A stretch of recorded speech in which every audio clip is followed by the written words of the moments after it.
આજથી 1 મહિના અગાઉ આણંદ મનપા દ્વારા ગીર ચોકડીથી લઈને બાલેજ ઓવરબ્રિજ સુધીના રોડનું નવીનીકરણ કરવામાં આવ્યું હતું. કહેવામાં આવે તો ભાજપના અગ્રણીઓ પણ આમાં જોડાયા હતા. ધારાસભ્યોના દસ્તે આ રોડનું પાછળ જે છે તેનું ખાતમુહૂર્ત પણ કરવામાં આવ્યું હતું. લગભગ 2.14 કરોડના ખર્ચે 6 કિલોમીટરનો રોડ બનાવ્યો હતો. પણ આપ મારી પાછળના જે દ્રશ્યો જોઈ રહ્યા છો કે જે 2.14 કરોડના ખર્ચે જે રોડનું નવીનીકરણ થયું હતું, એક જ મહિનામાં અને થોડા જ વરસાદમાં રોડની આ હાલત છે.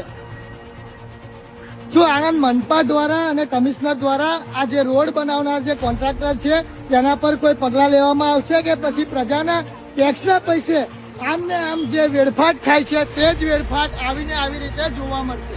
જે રસ્તાની આપણે વાત કરીને 6 કિલોમીટરનો જે રસ્તો નવો બન્યો હતો, ફરક આટલો છે કે જે આ જૂનો રસ્તો છે અને આ નવો બનાવેલો રસ્તો છે. આપ જોઈ શકો છો કેટલો ફરક છે.